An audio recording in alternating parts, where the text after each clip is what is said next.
Okay, let's consider this video. In this particular case, this gentleman provides a clip showing what he does as well as some animations of what's going on. I'm going to use both and add in some information in terms of using the correct physics terminology. This gentleman is standing on a platform, we don't see it very well here, that will allow him, that will make it easier for him to rotate about a vertical axis passing through his center. So he can spin about that vertical axis. But he's going to start at a position where he's not rotating, he's at rest. And he's holding on to a wheel that's spinning about a horizontal axis. This is the axis about which it is spinning. It's going to be spinning in this direction. So initially, we are going to have the gentleman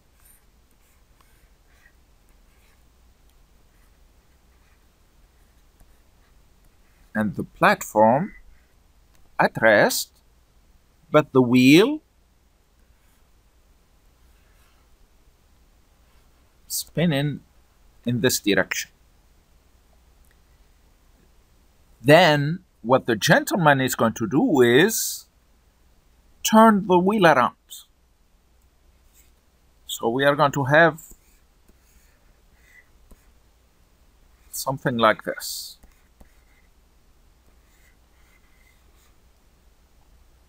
With the wheel being positioned like this.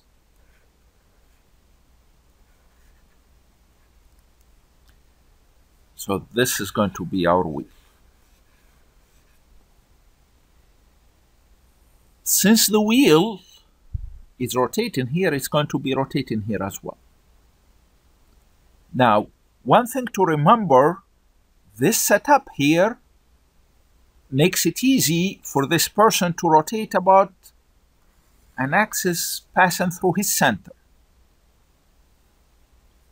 This particular person, this particular setup does not allow the person to rotate about an axis like this, about a horizontal axis. He can rotate only about that vertical axis. And that's essentially because of the friction that the platform has with the floor, and also because there is another force acting on this person along the vertical, which is the gravitational force. However, the gravitational force is not going to affect rotational motion about this vertical axis. Okay, now let's start by watching part of the clip. Okay, there's the wheel spinning. It's very difficult to see, but it is spinning. So this is what we have, the wheel spinning about this direction. We don't have, okay, his terminology, he says horizontal spinning, but we don't have spinning about the vertical axis. So because we don't have a spinning about the vertical axis, so he's talking about no spinning about this axis. No spinning about this axis, no spinning this way. So no horizontal spinning. Go back here.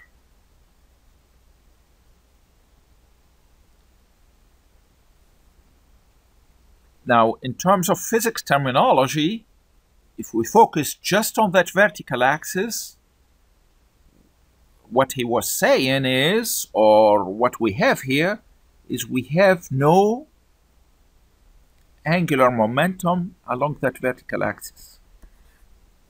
Our initial angular momentum is 0. The wheel has an angular momentum along this direction, but we are not interested in that because remember what I talked about, the friction that prevents the object of rotating along that axis. Prevents the man and the platform and so on from rotating about that axis. Okay, now, so now he turns this around and look at the way he's rotating. So now, in this situation, the gentleman, the person, has an angular momentum along the vertical axis that's larger than 0. I mean, that's non-zero. It's better to put non-zero because the negative sign just tells us direction. And the wheel has also a non-zero angular momentum about the vertical axis. But to have conservation of angular momentum, the combination of both of these angular momenta should be 0. Since initially about that axis, we didn't have any angular momentum. So LP plus L wheel should add up to 0. Okay, and that's what he tries to explain here. So L wheel, we have one rotation in one direction, so the person has to rotate the opposite way. And that's why when he flips the wheel, he's going to spin in the opposite direction to ensure that the whole time we have this.